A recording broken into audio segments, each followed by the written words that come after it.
Hey everybody, another minimalist one because I'm on a huge minimalist kick. Very, very deep into the thinking of minimalism before I actually start minimizing. I'm already down to quite a bit. I use everything I have for the most part. I'm really moving into this next phase of getting rid of things I use. And I've come across some thinking. I had to make some notes here. But basically, what I wanted to talk about was the idea that when you hold on to something valuable or you hold on something because it's valuable or you've spent good money on, not necessarily that you don't use it, but you just don't want to get rid of it. Like some things that are good examples is like boxes, right? So a box for something that you might resell. Clothing is another thing. You may have spent a bit of money on some shoes or some pants, and you want to keep it because it's a good piece of thing. Like it'll last you for life. You bought it because it's going to last. It's good. It's valuable. It was expensive. And then you have things, even just food in your cupboard that you spent money on that was, you don't want to buy it again, and maybe you'll have it, maybe it'll stick around, maybe it's canned goods, pasta, whatever. But these things are good things that you may or may not use, so they're valuable. Other things are like duplicates. So like if you have two pairs of shorts or something like that. Basically, all of these things, it's like we're tricking ourselves that we're saving money when we save these valuable items.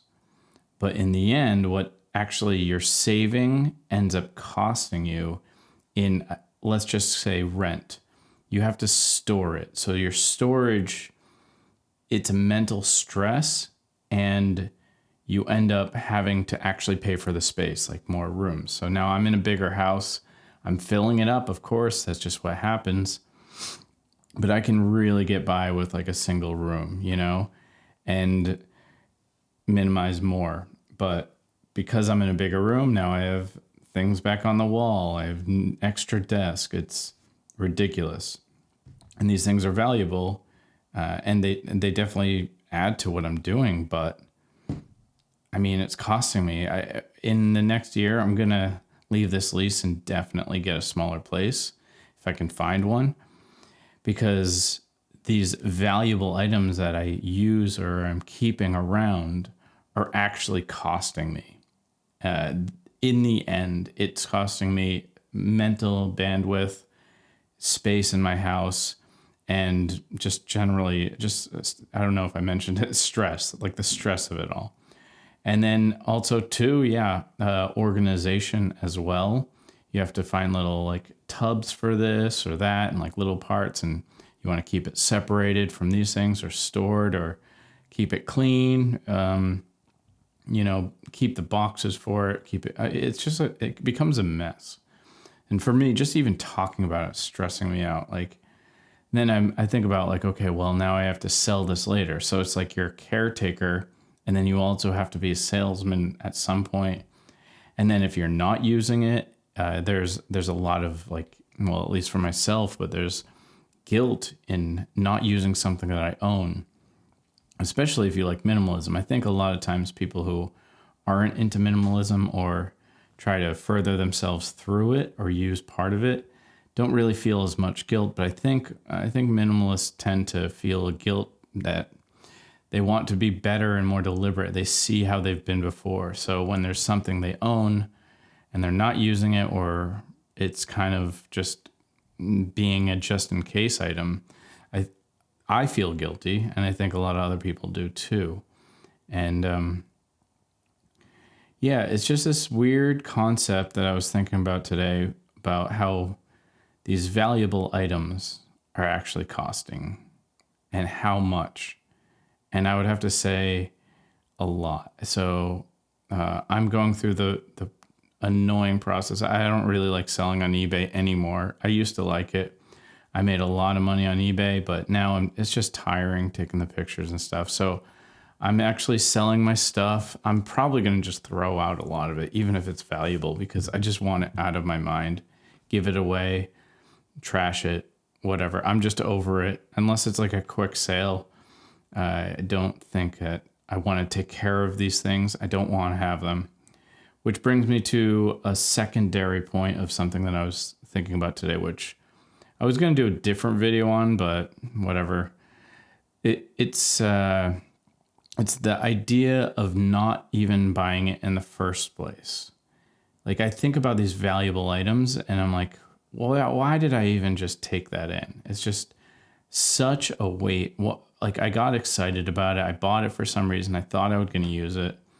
And I don't understand why I keep buying things and then going through this process. And of course, it's like I'm thinning out as far as life goes and streamlining.